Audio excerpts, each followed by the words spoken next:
Okay, now I'm going to keep admitting people as they come in, but we can start it off. Thanks everyone for joining us at the 38th Independent Music Business Series, our 5th or 6th or 7th online, can't keep track.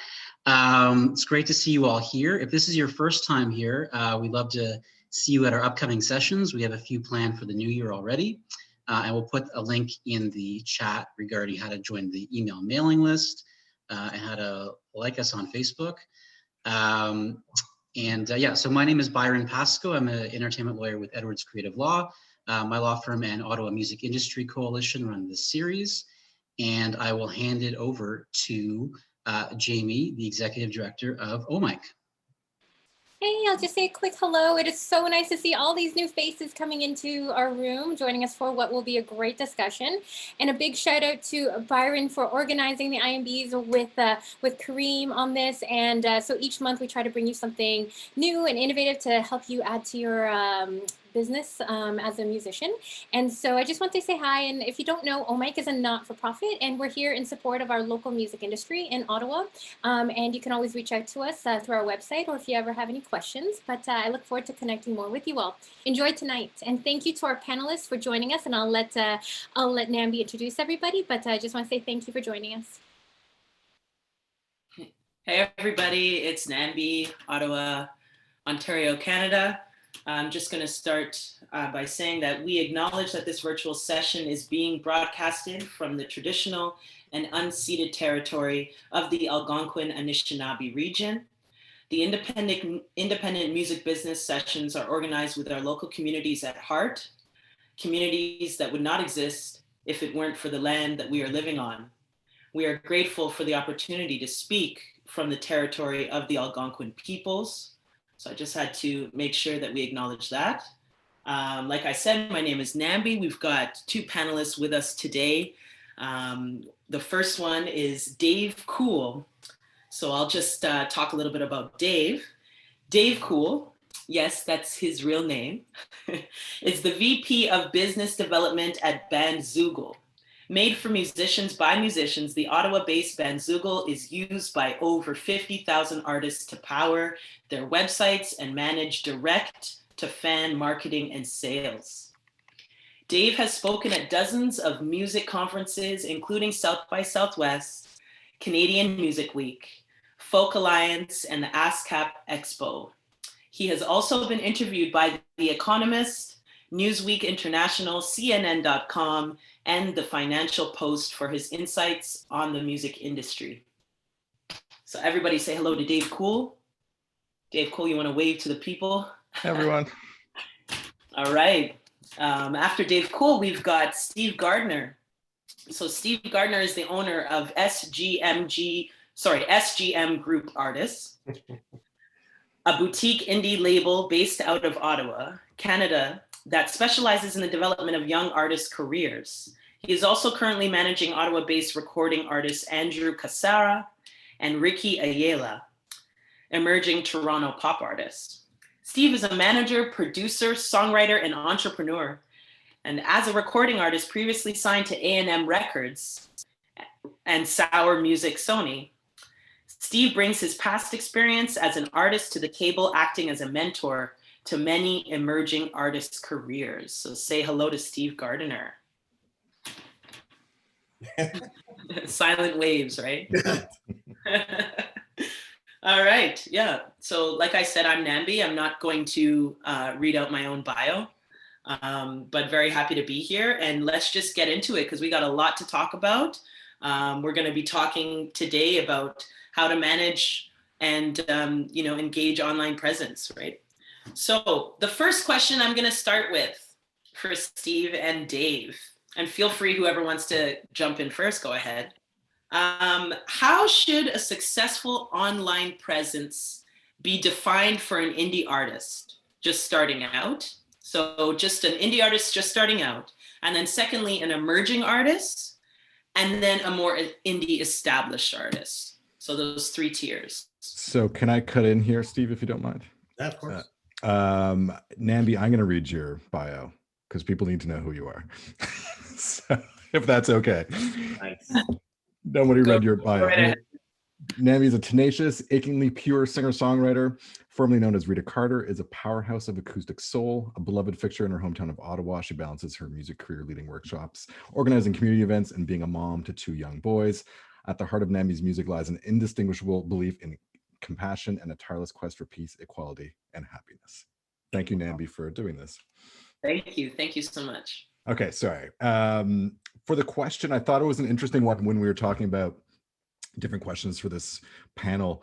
And Steve, I don't know if you'll agree, but I think whether you're an artist who's just getting started, or you're an artist on an indie label or an artist on a major label, your online presence should be basically the same. You need to have a professional website, you need to have some branding, you need to be active and engaging with your fans on social media. Like, I think the concept is pretty much the same, whether you're just starting out or on a major label. You have access to the same tools to look professional online as every other artist. So that would be my opinion on that question. It's an interesting one, but I think there is no difference. When you're talking about online presence, you should look like a pro from day one, ideally. Yeah, 100%. I think that really today it's important to have an online presence, and it's really important. I think that artists recognize that it's almost a full-time job. I mean, it's not, when I talk to the artists that I represent about online, it's the amount of work involved is unbelievable. And keeping up on it, if you're responding to your fans, if you're engaging with your fans, it really is a full-time job. And it begs the question, sometimes when I'm having a meeting with an artist, where do we balance between the amount of time that we're spending online and engaging, and where do we balance creating music? So it really has, the music business is so different now, because you have that whole aspect that becomes, it can become encompassing, all encompassing in terms of your time and how much time you spend on it. So, there's that. And then I guess what I would add to that is that at different levels, yes, I do believe that everybody has to have an online presence. And the whole online community is the great equalizer when it comes to major artists and emerging artists. But I think, some of the conversations that I've had with the artists that I'm working with are about different levels of the online approach. So, and a beginning artist might start out with just having an online presence. What does that look like? How do I want to appear? How much do I want to inject my personality into this? And then when you get to another stage, then you're considering, how do I build a community, and how do I get people into my ecosystem? And so it's kind of different levels of, one is bringing people in, and the other one is engaging and really building a community within your ecosystem. So I think those are all things that you have to think about. Yeah, those are both great answers. Like, I think it's really important to have online presence, and I'm so glad I'm here doing this as an artist, because I'm going to learn a lot too. This is like yeah. So we were talking about a website, and how, Dave, you're talking about how important it is to have a professional website. It doesn't matter what level of artistry you're at, as in terms of success and stuff. But for a website, seeing as now we're in an age where everyone lives on social media platforms, why is a website important still? Why is it still important? Yeah, and I know this is going to sound biased coming from a person who works for a website platform for musicians, but the reality is it's the one place online that you own and control. You, like, as long as you keep renewing your domain name, and with Bandzoogle, we register for you, it's included, but we just manage it for you. You own it. Well, if you ever leave Bandzoogle, we let you take the domain with you, obviously, because that's your property. So it's your little slice of the internet that you own and control, and that where you can bring fans in, that you control the experience, you can collect their data, get them on your email address, sell them music, merch, run crowdfunding campaigns, all through that entity that you own and control.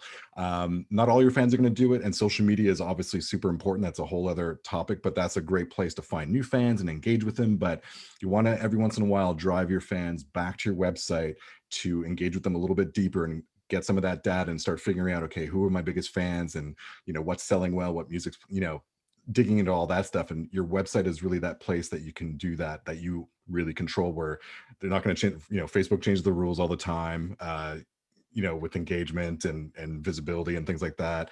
TikTok was almost banned in the United States for a minute there. Like there's things that you don't control with these platforms. You're basically leasing space on social media because you are kind of the product on those platforms, but on your website, you own it and you control it. So that's why it's still in 2021 now coming up. It's still super important to own that little slice of the internet. Yeah, I would add to that your website may be the most effective place to do sales as well.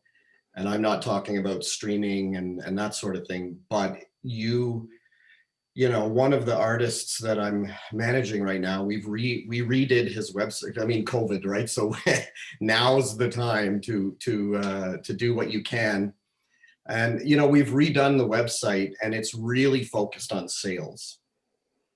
So whether that's albums, vinyl, CD, which, believe it or not, in some parts of the world is still a thing.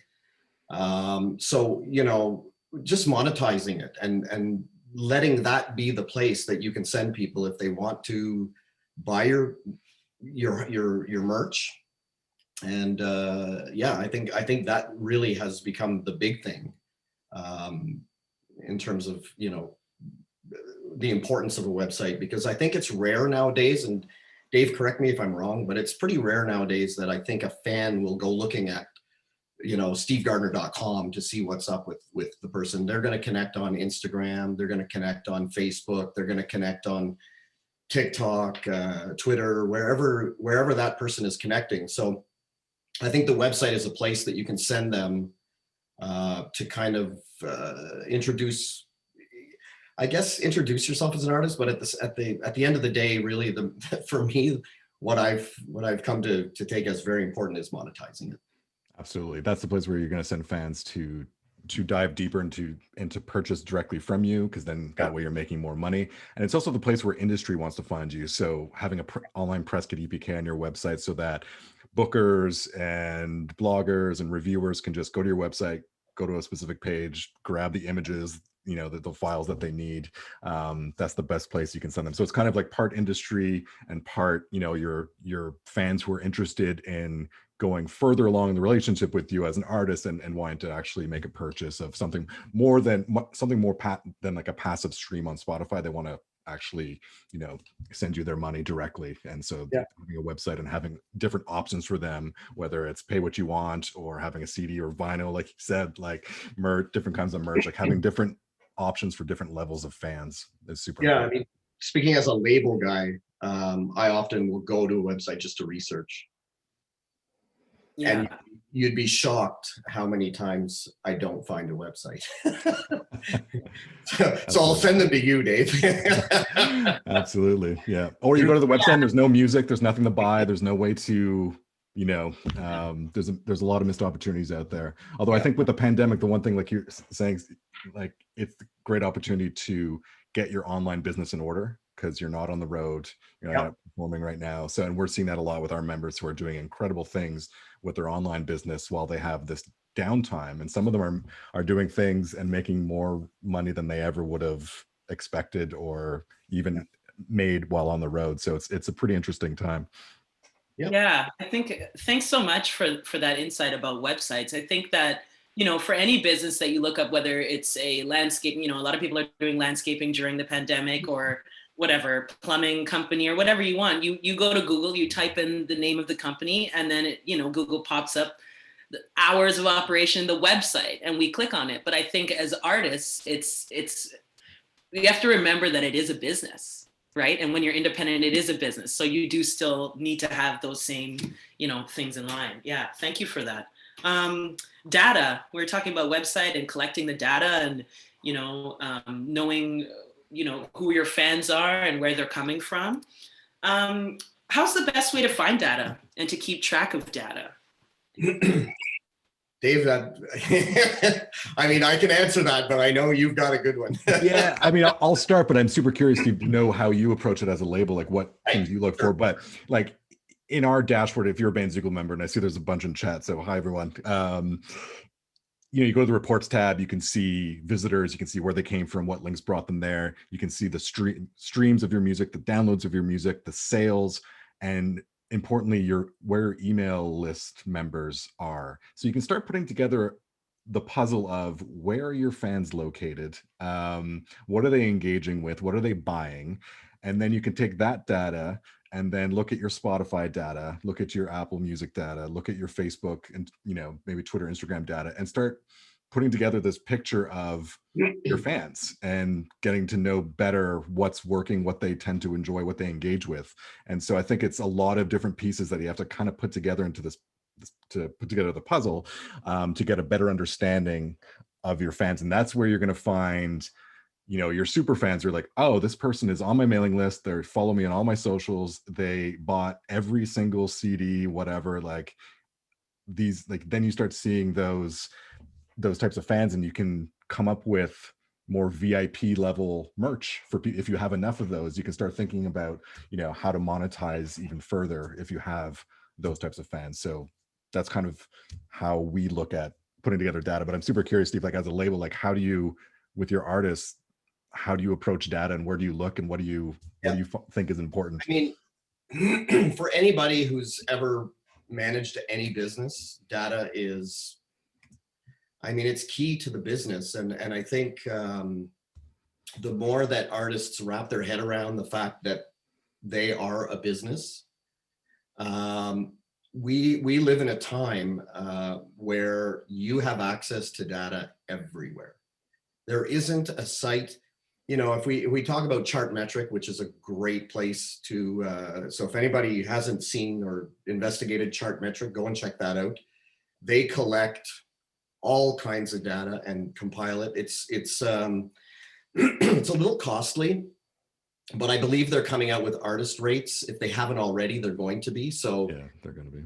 Yeah. So, but I've been on Chartmetrics, and we look at it here regularly. But there's if you want to see whether you're on the radio, there's Warm. You can see where you played, what time you played, how many times you played. There's Spotify for artists that gives you all kinds of great info. Apple Music for artists, Deezer Backstage, and any social media site that you're on provides you with back-end data. So at the end of the day, data is probably one of the most important forms of communication with your fans. If you're looking at branding yourself, and you're looking at what my next move needs to be, or where my next tour should be, or what kind of shirts I should continue to make available, at the end of the day, all of that information is available, and you should be using it. And if it's not you should have a manager that's using it. So, at the end of the day, it is a business. You have to treat it like a business. And the more metrics you have, the more insight you have into your business, and how best to negotiate and be strategic. Make sense? Yeah, that makes sense. Thanks, Dave. Thanks, Steve, for that. I saw someone wrote in the comments, Tommy Alger put up a post saying, what if you can't afford these things? Website, even hiring someone to do your marketing or to research your data. Most of it you can do yourself. It's at your fingertips. But like you said about having a manager to do that. Managers aren't free. All of this stuff costs money. Right. How important is it to have a manager, and what's the role of management when it comes to online presence? I personally think it's very important, period. No, I think I'll tackle that one. I think depending on the level of your career, many times I'm approached by people who are looking for management, and when I assess the state of the career, if it is a career, not everybody wants a career in music. Some people like to enjoy making music. They like to enjoy performing, but they don't necessarily need to make a career out of it. And that's okay. But at the end of the day, a manager, I'll assess an artist and say, many times, you're not ready. Come and see me in a year. Because The more your career progresses, the more you're going to add professionals to your team, whether that's a manager, whether it's a lawyer, whether it's a PR person, whether it's a booking agent. I mean, the list goes on and on and on. So I think first thing is, are you ready for a manager? Because you have to have a certain amount of momentum, and you got to be a hardworking artist to get to that point where somebody takes an interest. I mean, one of the other, I think it was last year, there was a manager speaking at one of the business sessions, and he said these words to me, and I remember thinking, oh my God. But in order for a manager to make $100,000 a year at 20%, I would need 5 artists on my roster that make $100,000 a year. So, when you're out there looking for a manager, your business has to be starting. It has to start looking like a business. And so I think it's important to have a manager. There's no doubt about it. And sometimes I will spend time acting as a mentor before I'm a manager. And I'll say, you know what, I really like what you're doing. I love your passion for it. I love the energy you're putting into this. Let me be a mentor and let me sit with you through this growth period. And then when you get to a certain level, let's sit down and talk about, let's call Byron and get a contract going. So it's it really depends on the level, but I think it's super important to have a team, not just a manager. I'm really curious, Steve. Sorry to interject. No, that's okay. Because I'm always on my DIY indie soapbox, like do it yourself. I'm curious, like as a manager, how involved are you in the day-to-day of like an online, specific to online presence? Like, are you posting on behalf of the artists? Are you designing helping them with their websites? Like, how involved are you in the day-to-day? I'm super curious because I honestly don't know. So in some cases, I have access behind the scenes to their social media. So if something inappropriate happens and I catch it, I can delete it. I sometimes have to answer some pretty inappropriate messages that come through or deal with those types of things. So, I have access to it, but I don't really, what it is for us is strategic. So we'll have a meeting at the beginning of the year, and we talk about what we want to accomplish for the year. We talk about what we want to accomplish for the quarter, and then for the period, for the month. And we will strategically decide where we're going to spend money and energy and time on social media. So it's planned out. It's not and in some cases, things are on Twitter, you can pre-set up your tweets. So, I mean, depending on what it is, and the thing with the music business is you have to be able to pivot pretty quickly. So if something happens, and unexpected things happen all the time, you suddenly get a song that gets on, I don't know, one of the algorithms, and you want to push that. So you switch, you pivot your budget to that. So I guess there's a lot of planning, but you have to plan in a lot of flexibility so that you're prepared if something happens. But I'm not really involved in the day-to-day tweeting or posting, but I do approve photos. I do approve of things that may or may not represent the brand of the artist that we're. So from a behind the scenes strategic, yes, but not necessarily posting myself, although I do from time to time. So. Awesome. Sorry, I was on mute there. Thanks, Steve. Thank you. Yeah. Nambi, All right. Jamie asked a great question that I'm also curious about. Oh, I've got to get know how you approach your social media. I don't have any like real strategic way of doing it.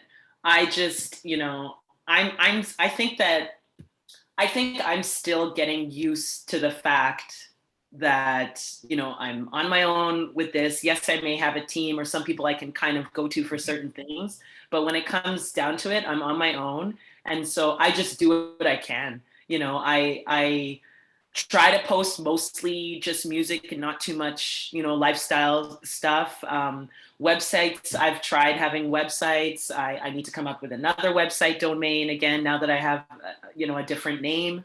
So that needs to be done very soon. But when it comes to posting, I try to post as much positivity as I can, and I try to engage with people as much as I possibly can in between feeding my crazy sons and writing songs and managing a band. So it's just like it's tough, but I do my best. But I definitely want to get into hiring someone to, kind of take that off of the plate. Someone that has, gone to school for this, and someone who has, the experience, because we can't do it all. Like I think that taking pressure off of you and being able to delegate is a part of the business as well, right?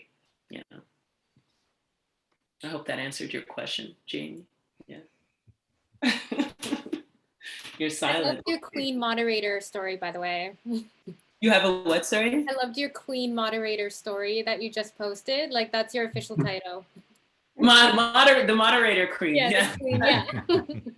Yeah, I was waiting for you guys to join the group. So hope everybody's doing well. I hope everyone's learning, and feel free to keep engaging through the chat. We'll just keep it going with more questions, because I got a lot I wanna get into too. So I wanted to ask about online concerts. I've done a lot of them this year. I know a lot of artists on here have. What's the best strategy to earn the most money from online concerts? Do you guys have anything to say about that?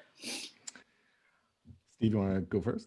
Yeah, sure. I think, this is the new world we live in, and we have to embrace it. Although I think for the most part, none of us absolutely love that aspect of it. We love to perform live, but when you have to live stream, you're not getting that direct feedback. You're not in the same room. You're not hearing the crowd. So the energy of a live performance is not there in the same way. So I think, as artists or as artist managers or anybody else, we have to embrace the times. What I would say about live streaming is probably don't expect to make a whole lot of money off of it unless you've got some kind of an established audience that is willing to fork out, $10, $25 for a performance, whatever it is you're charging. And be prepared to build that as a business. So I always go back to sort of the fact that it's always a business, right? I guess that's maybe my manager mind at work there. But at the end of the day, you're going to have to do a couple of live streams that you're not going to make any money off of. And you've got to invest some money in it, because in my opinion, a live stream better look good and it better sound good. Because the last thing you want to do is a live stream that doesn't reflect you as an artist. So, I really feel that you have to be careful with that one, because if you're going to do it right. If you're going to perform an acoustic performance from your bathroom, don't charge $25 for it. Charge $2 or charge $5 or whatever it is. So you just have to really be appropriate with it and know. So this comes back to the metrics. Know your fans, know how many people might be willing to engage in something like that and pay for it. But I don't think it's an easy thing. I think it's a business that would grow over time. And I think as technology starts to adjust to take advantage of this new world, so are artists. So the technology and the artists are coming together, and they're reinventing live performance together. And so how do we bring that energy? How do we reflect the band and their sound and their performance and their look and their brand all in a live stream? If we could all do Grammy performances, that would be amazing. But the fact of the matter is, sometimes you're in your living room with an acoustic guitar and you're asking for support, especially for the artists out there that are not working and that are not making any money and who have lived off of this for a long time. There's a lot of struggling folks out there, and hopefully our fans are sensitive to that and are more willing to engage on something like that to help these artists out. But at the same time, it's our job as artists and management to make sure that we deliver something that's engaging. you know, so it's not an easy time. And I think we're all, you know, my answer is my answer, but I think next week that answer might be different because everything is evolving in that zone so fast. Yeah, definitely. I can speak to some of what we're seeing Bandzoogle members do. And, you know, when the pandemic hit, our CEO, Stacy, who's based in Ottawa, Bandzoogle's corporate headquarters is Stacy's home in Ottawa.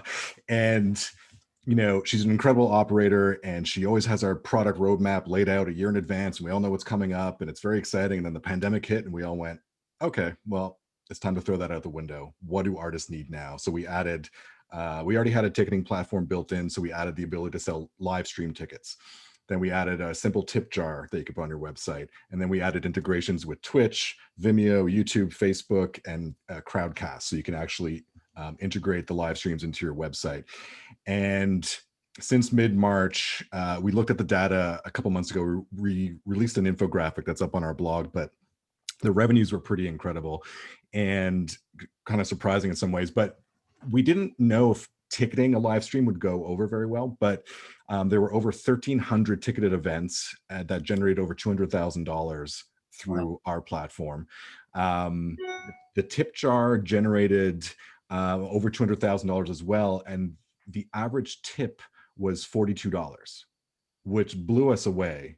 And when we dove further into the data, we saw $1,000 tips, $500 tips, you know, everything from $5 through, you know, over $1,000, which is incredible. And it goes to show if you give your fans the opportunity to give what they can instead of setting a price, Yeah. surprised at the revenue you can generate. And one of the biggest success stories that came out of it for one of our members is this band called Enter the Haggis, and they have a following. They definitely have a fan base, but they, like many artists, were just about to release a new album early March, and all of a sudden tour dates started to get, you know, postponed, and then everything shut down. They lost their tour, they lost all their festival dates, they lost their entire release. So they've always been really creative with the direct to fan. They've been using Bandzoogle for over 10 years, and they've done some amazing crowdfunding campaigns and direct to fan campaigns using their website. So what they did was they did live streams every second Thursday. They do a Throwback Thursday live stream, and they went through their entire discography. They played it from start to finish, but they hosted it live, but they spliced in pre-recorded interviews with the band members, talking about the songs, talking about the songwriting, making a really like kind of behind the scenes look at every single album. And of course, at the top of the chat and across the screen on the live stream was go to enterthehaggis.com/ I forget what it was called, but it was a page that had the tip jar on it and the album they were talking about, so that you could buy it if you didn't already own it. And they generated over $15,000 US from the live stream. So that's the type of story where you really get to see that if you deliver value, people will step up for you. So that's amazing. I'm glad you shared that because I'm pretty I'm surprised to hear it, but I'm also very happy for the artists. I mean, yeah, great. they didn't make up all the revenue they lost on tour, would have made on tour, but pretty close, like compared to what they were looking at when everything first shut down. So they got really creative, and like you said, so they offered value. It was something that was produced that was really interesting and unique, and they just simple link. If you want to support us, here's where you can donate. If you don't own this album yet, here's where you can buy it directly from us. We make 100% of the money. So it was an incredible success story that came out of the pandemic for them. Good for That's them. amazing. Yeah. See, that's another example of how important it is to have a kind of like an artist headquarters, have that website, right, to direct people to, and make it an engaging performance. And, you know, like you're saying, Steve, kind of, if you build it, the people will come. Is that how it goes? So if you make it enticing enough, people will want to support you. Yeah. And the music's also got to be really good too, right? Yeah. Well, maybe not. That helps. Yeah.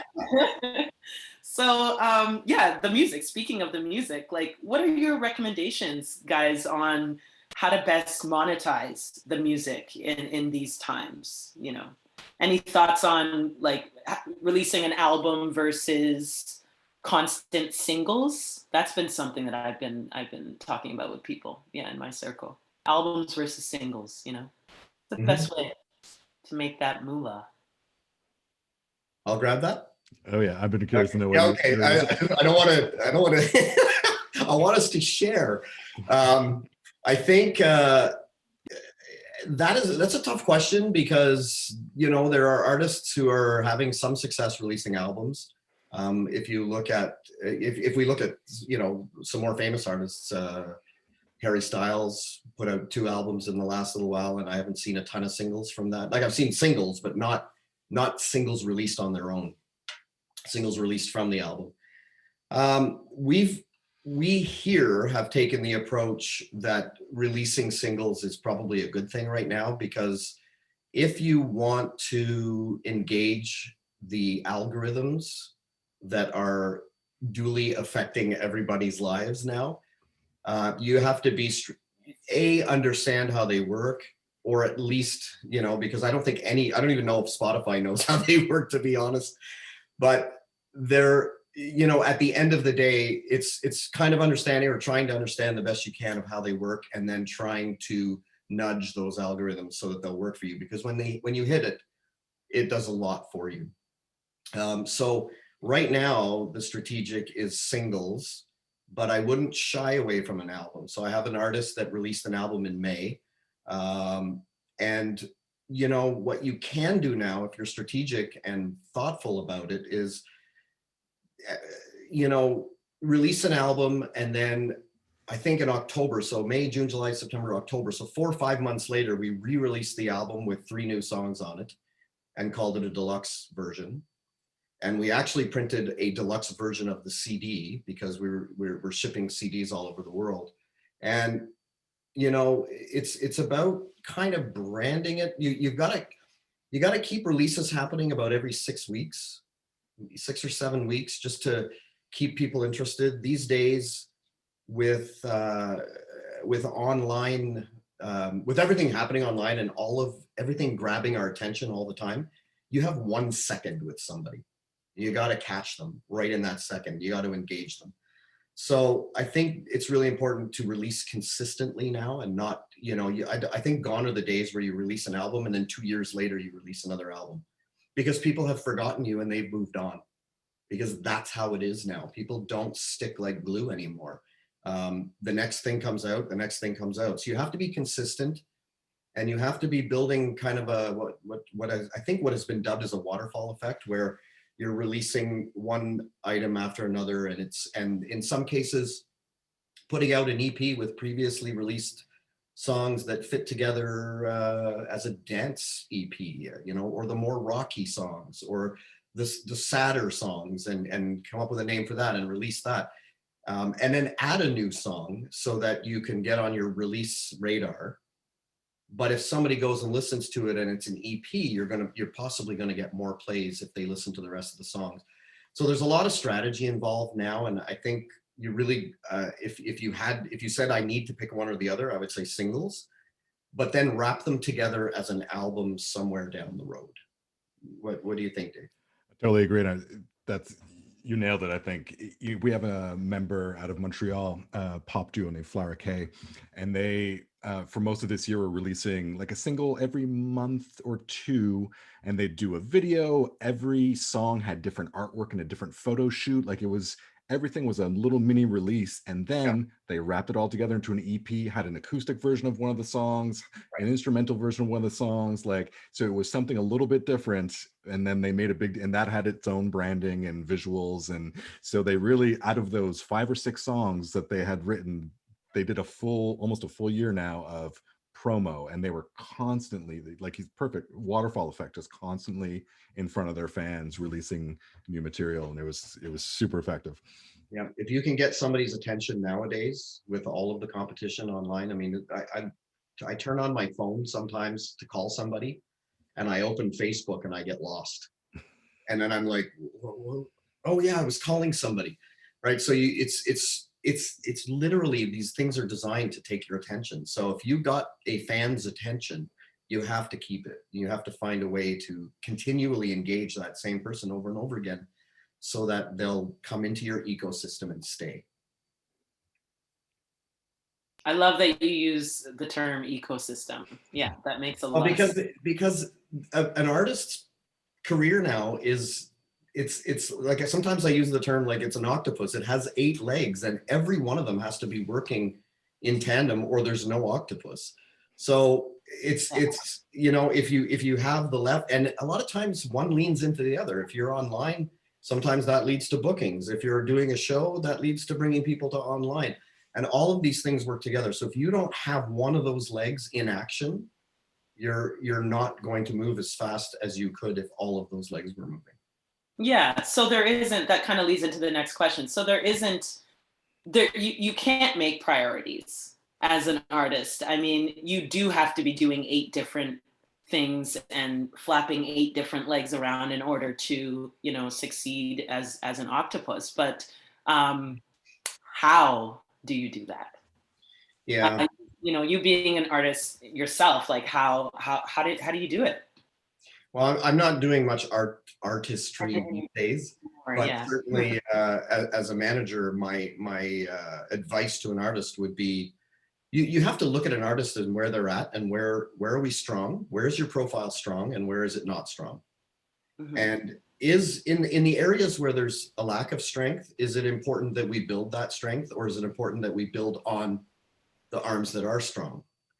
And you really have to be strategic about it. And if you don't, and nobody has the answers. That's the thing. So it's a lot of communication, a lot of meetings. Like I got a boardroom here now with a big whiteboard.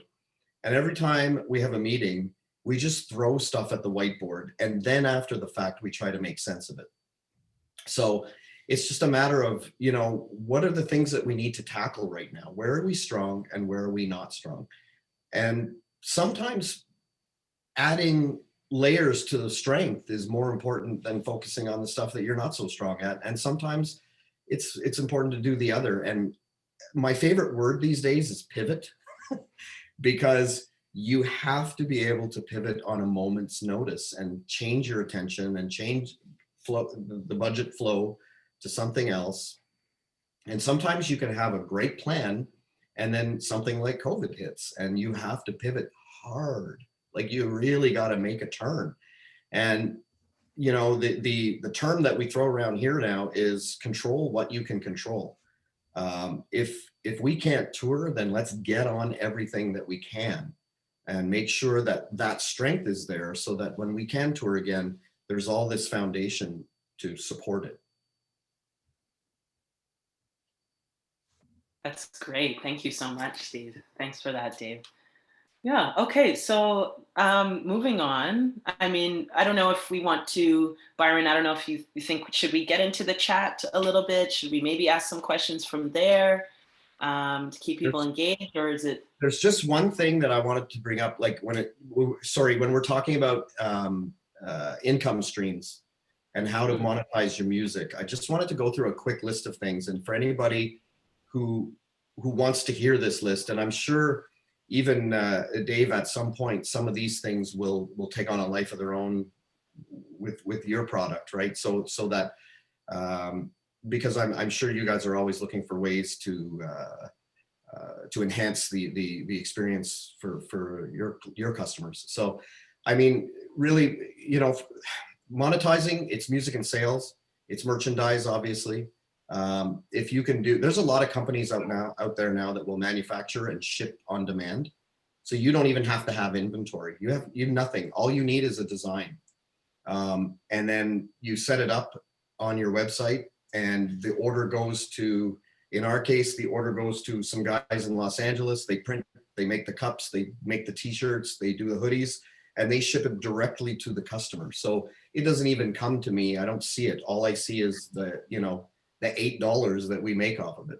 Yeah, so we're launching an integration with Printful like next week, I think. Perfect. So those are the types of things that become very valuable for an artist when they're sitting at home and can't tour, because you can still sell merch. So like merch, so ship to home, we've set up now at the office here where if somebody buys a CD or a vinyl online, that we're shipping it right to them, and they've gone all over the world. Obviously, live performances is not going to happen right now, or we talked about streaming.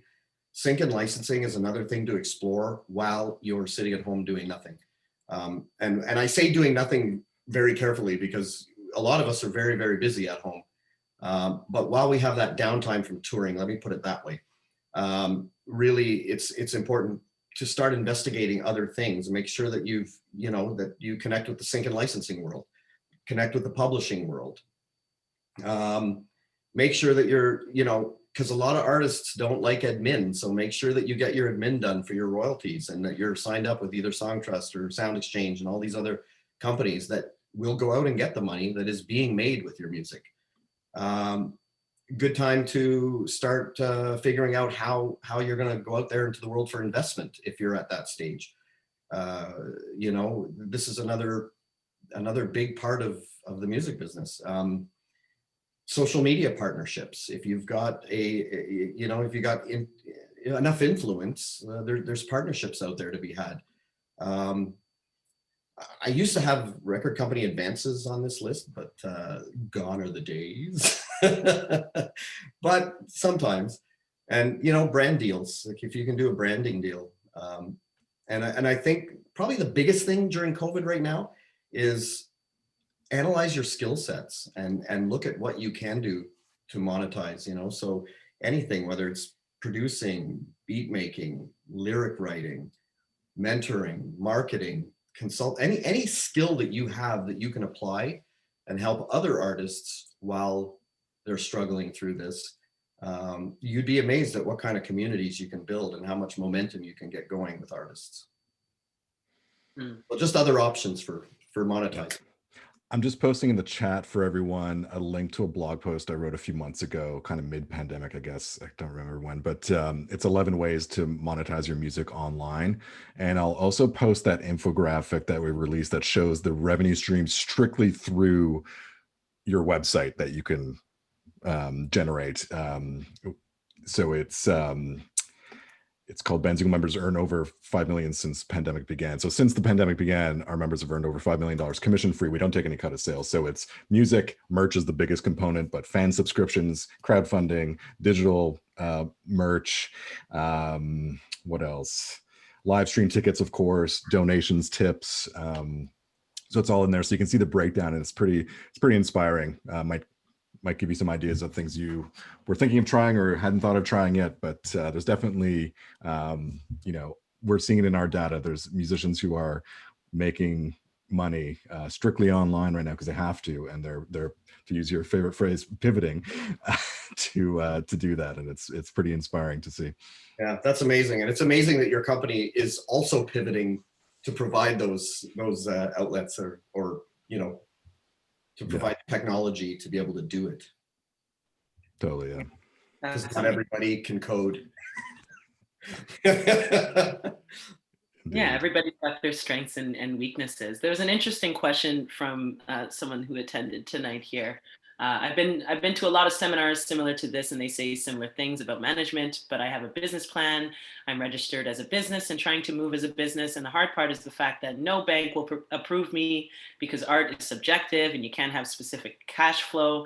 When I try to go into labels and show my plan and music, they don't accept solicitized music. When I try to join a team or get an entry-level position in the industry, I get ignored.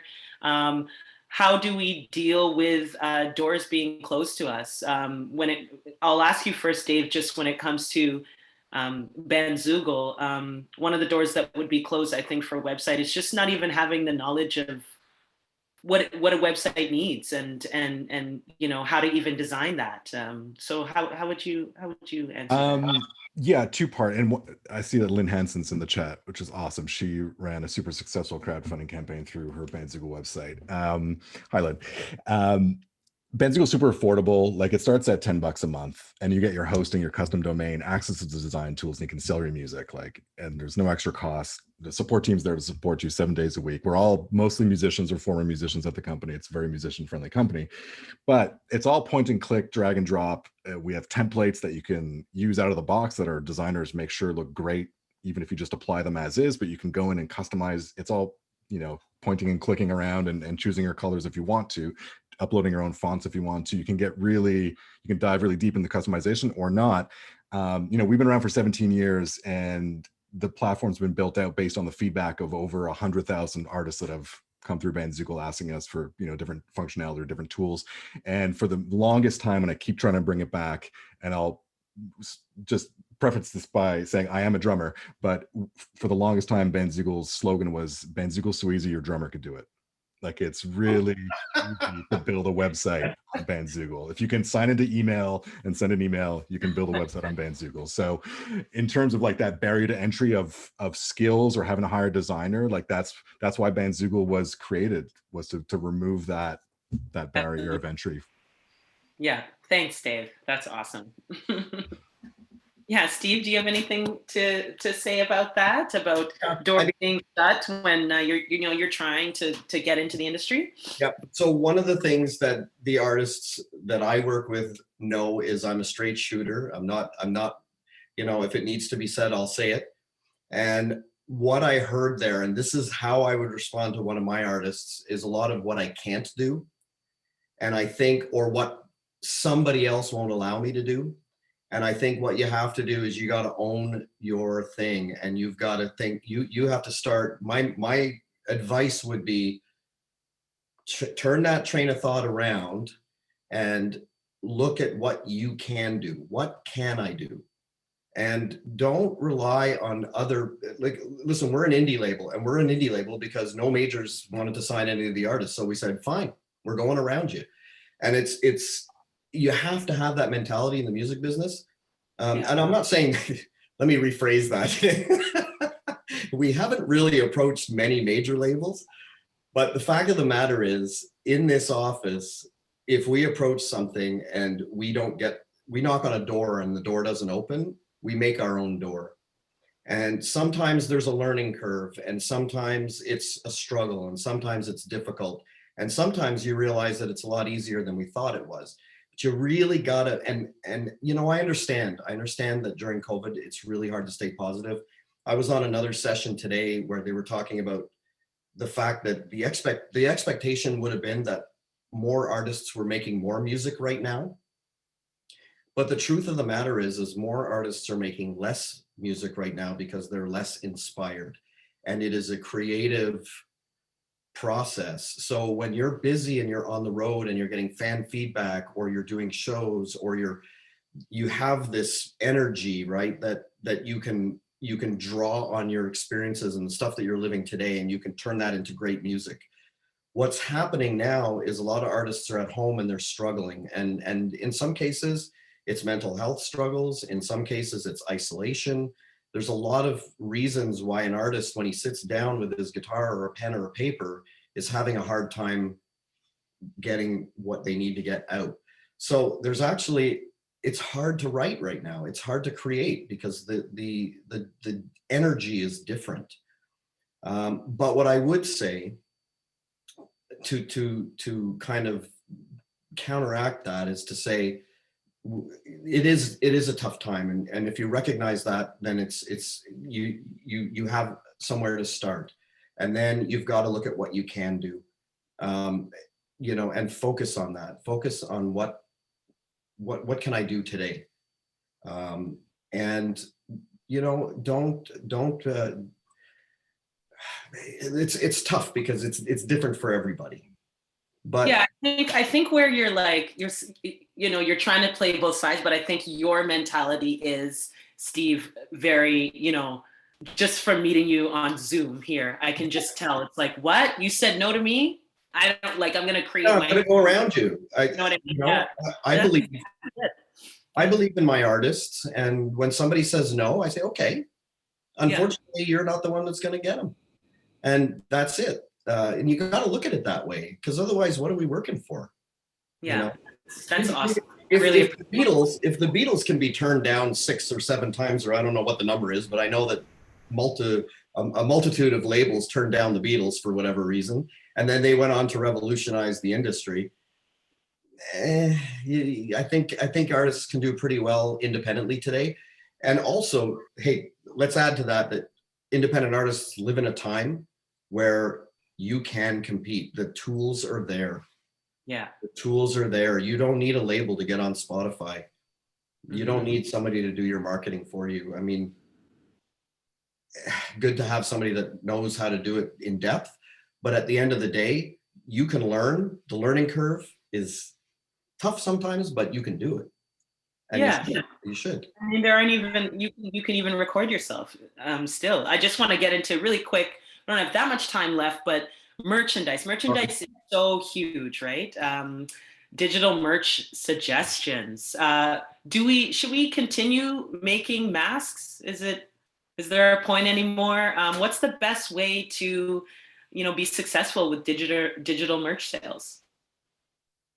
I don't know about masks, but I know that in talking to, so we're about to launch an integration with Printful, which is one of the biggest print on demand companies out there, the ones where you just send the order to them, they print it, they ship it, And in talking to them, they work with a lot of major labels, they work with a lot of indie labels, and they can't say who because of non-disclosure, but they're like, just Google any big name artist, chances are we power their store. They're like, it's all about t-shirts,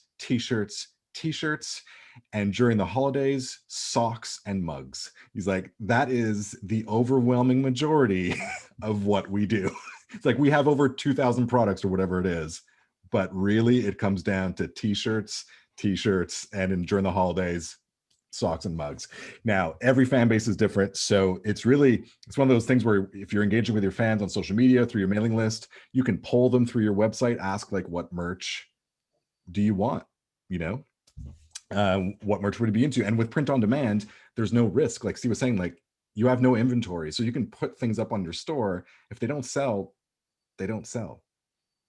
So, and you don't lose any money from it. So you can really experiment with that print on demand model and then once you do see things that are selling, well, you look at your data, throw back to the beginning of the conversation, look at that data and your sales, focus on those items exclusively. So, or, build off of those. So that's the insight I would have on merch sales. Like it sounds complicated, but it does boil down to a few items that seem to always be popular. That's really great. Thanks for that response, because that's something I wasn't even really too aware of, that you don't have to go and buy 100 t-shirts and keep them in a box, at the studio and pack them up to take them to shows and stuff. No, it can all be done through a third party. And that's really, really valuable information. Yeah. Thanks for that. Yeah. We have, when one of my artists plays live at the merch table, we have cards that we can give them, and we have samples of stuff that's available for ship order. So if they buy a t-shirt, it comes with a card that says, hey, go to our website and you can get all kinds of stuff. And no inventory, which I love. No overhead. Awesome. So I think we'll just close it up with one last question. I think that as Canadians, we live in such a large, well, we're not all Canadian here, as attendees, but being Canadian myself, like we live in such a large country. There's so much opportunity to tour all the way across the country. You can make that last so long. But how do we get recognized internationally online? How's the best way to do that? I'll start by saying that our Canadian government is extremely supportive, and there's a lot of money available. And if you plan your tour properly and you look for the appropriate grants, in many, many cases, you can find grants that will support touring. Doing targeting certain markets in the world when you're doing your ads, and bringing in international fans. Conferences are great to go to. I've been to so many conferences all over the world. You meet people. We have a partner in Korea, and the artists on my label outsell, and obviously Korea is a huge emerging market, but they outsell their world sales or streams in Korea. So one market can make a difference. So get out there, go to, I'm catching myself here. You can't go now, but when the vaccine for artists comes out, as Byron put in there, You know, when we get on a plane and you show your passport and your vaccine certificate, at that point, get out there, just go. There's grants. The government will pay you to go to a conference on the other side of the world to meet people. But even now, I would say there are even more opportunities. Part of my job is to travel to these conferences and speak on panels and do things like this. So I thought when the pandemic hit, my schedule would slow down. I have never attended so many online conferences in my, like, I did 2 today, and I was in one last week and the week before, and there are artists at these conferences, obviously. And so there's no cost to fly or stay, so you can connect with people online. Indie Week was fantastic this year, their virtual edition, and they did spotlights on different regions.